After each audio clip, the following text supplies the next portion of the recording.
Most gardeners throw away one of the most powerful fermented fertilizers available to them every single day, and it costs absolutely nothing. Potato peels are packed with potassium, phosphorus, and nitrogen, the exact 3 nutrients your plants need for stronger roots, bigger harvests, and explosive growth.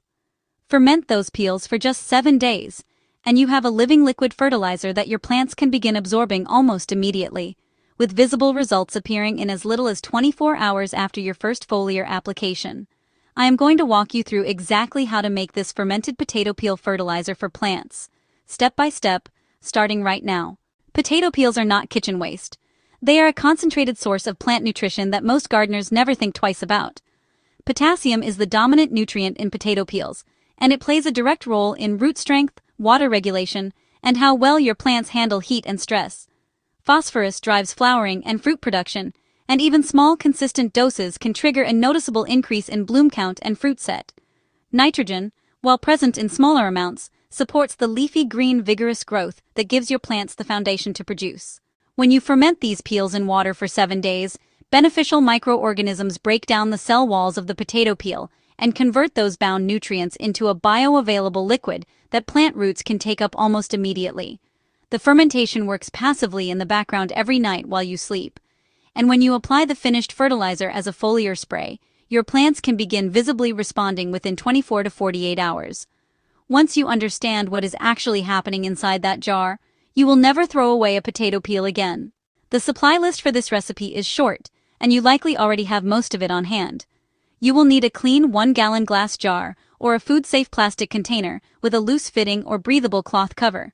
You will need the peels from 4 to 6 medium potatoes. Save them over 2 to 3 days of normal cooking if you need to build up enough.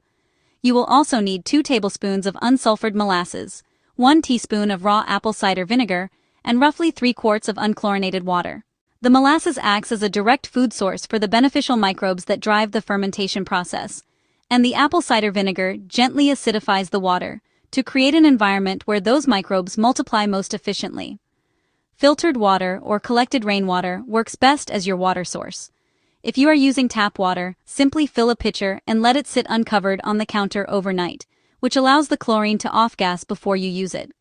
The entire setup takes less than 10 minutes and produces enough fermented potato peel fertilizer to treat a large raised bed or 20 to 30 container plants. Once you have collected your potato peels, give them a single quick rinse under cold running water to remove any loose soil or debris from the surface. Do not scrub them aggressively or soak them. A small amount of residual starch clinging to the inside surface of the peel is actually beneficial to fermentation, and overwashing removes that. After rinsing, use your hands or a knife to tear or roughly chop the peels into smaller bite-sized pieces, which increases the surface area that will be exposed to the water. This single prep step dramatically speeds up nutrient release and accelerates the entire fermentation timeline. Place your prepared potato peels into the bottom of the jar, filling it roughly 1/3 of the way. You do not need to pack them tightly. Loose and layered is perfectly fine.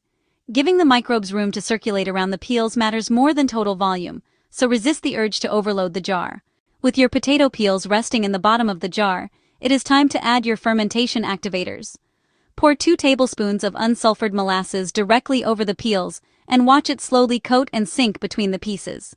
That dark, sticky layer is the food source your microbes will feed on over the next 7 days. Next, add 1 teaspoon of raw apple cider vinegar, which works alongside the molasses to lower the pH of the water and create the mildly acidic environment where beneficial bacteria and fungi multiply most rapidly. Fill the remainder of the jar with your unchlorinated water, leaving about 2 inches of headspace at the top to allow for any gas that builds up during active fermentation. Give the contents a slow, gentle stir with a long spoon to distribute everything evenly.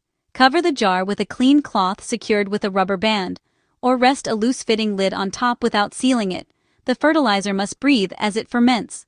Set the jar in a warm, stable location away from direct sunlight, and your fermented potato peel fertilizer is officially in production.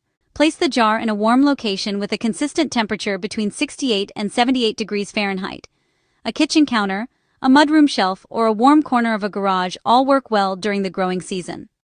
At temperatures below 60 degrees, fermentation slows significantly, so avoid placing the jar near air conditioning vents or in a cool basement during spring and summer.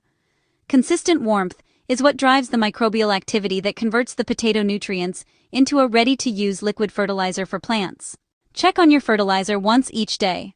Within the first 48 hours, you will notice the liquid beginning to cloud and darken, which is the earliest visual sign that fermentation is active and progressing.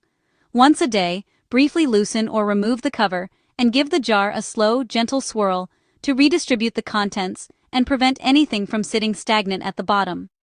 By day 3 or 4, the liquid should take on a warm amber to golden brown color and carry a faint, earthy, yeasty smell. That is fermentation doing exactly what you want it to do. After 7 full days, your fermented potato peel fertilizer is ready to harvest. Set a fine mesh strainer or 2 layers of cheesecloth over a clean bucket or a second large jar, then slowly pour the fermented contents through to separate the liquid from the spent potato peels.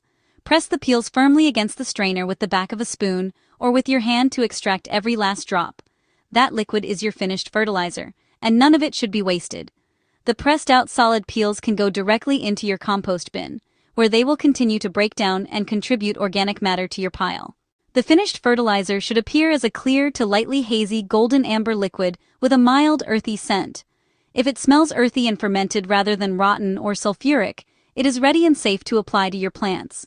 This fertilizer is concentrated, and applying it at full strength can easily over-fertilize sensitive plants or push your soil's nutrient balance out of range. Always dilute it before applying. For established vegetables, herbs, fruiting plants, and established perennial flowers, mix 1 part fermented potato peel fertilizer with 10 parts water in a watering can. This is your standard working dilution. For seedlings, recent transplants, or any plant that is visibly stressed, recovering from pest damage, or adjusting to a new location, dilute to 1 part fertilizer with 20 parts water to avoid shocking the root system. Stir or shake your diluted mixture gently before applying. A single gallon of undiluted concentrate, used at the 1:10 ratio, produces enough working solution to treat 20 to 30 individual plants thoroughly, making this one of the most cost-effective fertilizers for plants you can produce at home from ingredients that cost you absolutely nothing. Before we get into the results, if this tutorial is useful to you, take 1 quick second and hit the like button below. It genuinely helps this channel reach more home gardeners who need this kind of practical, chemical-free advice. And if you are not subscribed yet, click subscribe now, so you never miss the next one. Alright, let us talk about what this fermented potato peel fertilizer actually does to your plants once it hits the root zone. Apply your diluted potato peel fertilizer once every 7 to 10 days as a soil drench, pouring it slowly and evenly around the base of each plant, so the liquid soaks down into the root zone where it delivers the most benefit. Early morning or late evening are the best windows for application. Cooler temperatures slow evaporation and allow the soil to absorb the fertilizer more deeply before the sun warms the surface. Avoid applying during the heat of the day, particularly in summer, when the liquid can evaporate before the roots have adequate time to take it in.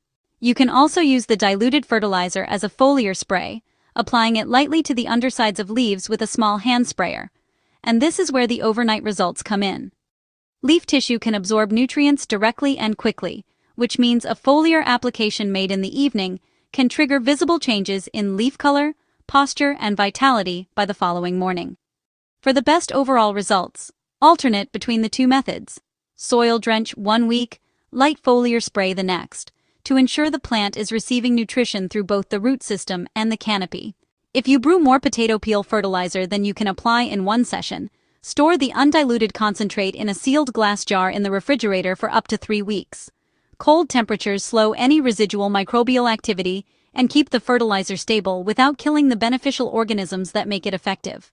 When you are ready for the next application, remove the jar from the refrigerator and let it come back to room temperature for about 30 minutes before diluting and applying. Avoid storing the concentrate near direct sunlight or in a warm garage or shed, as heat will cause the microbial balance to shift and the potency of the finished fertilizer to break down more quickly. Labeling your jar with the brew date takes 5 seconds and removes any guesswork when you reach for it 2 weeks later. By the end of your first full 7-day application cycle, you should begin seeing real, measurable changes in your plants. Leaves will appear deeper green and more color-saturated, which is a direct signal that chlorophyll production has increased, a clear response to the potassium and nitrogen now active in the root zone. Flowering plants typically push out additional buds, and vegetable crops like tomatoes, peppers, and squash often show a visible improvement in fruit set and blossom retention within 2 to 3 applications. If your plants were looking pale, nutrient-stressed, or stalled in growth before you started, this fermented potato peel fertilizer gives your soil biology exactly the fuel it needs to wake back up and go to work. The results are not a chemical quick fix. They are real, biological, and they compound with each application. Most gardeners who stick to a 7 to 10 day schedule report significant, visible improvement within 3 to 4 weeks of starting, with some foliar responses visible as early as the morning after their first spray. Here is a quick recap of everything we covered. Potato peels contain potassium, phosphorus, and nitrogen, 3 nutrients your plants depend on for roots, flowers, and growth. You combine them with unsulfured molasses and apple cider vinegar in unchlorinated water, allow the mixture to ferment for 7 full days, then strain the liquid, dilute it at a 1:10 ratio, and apply every 7 to 10 days as a soil drench or foliar spray. A foliar application made in the evening can produce visible overnight results by morning. Store any leftover concentrate sealed in the refrigerator for up to 3 weeks. The entire process is free, chemical-free, and built from kitchen scraps most gardeners throw away every week without a second thought. If this tutorial was useful to you, please hit the thumbs up button. It genuinely helps this channel reach more home gardeners who are looking for this kind of practical, no-chemical advice. If you are not already subscribed, click subscribe and turn on notifications so you are the first to know when the next tutorial goes live. And drop a comment below. I want to know what plants you are planning to try this fermented potato peel fertilizer on first. If you have already used potato peels in your garden and seen results, share what happened. Your experience helps everyone in this community, and I read every single comment.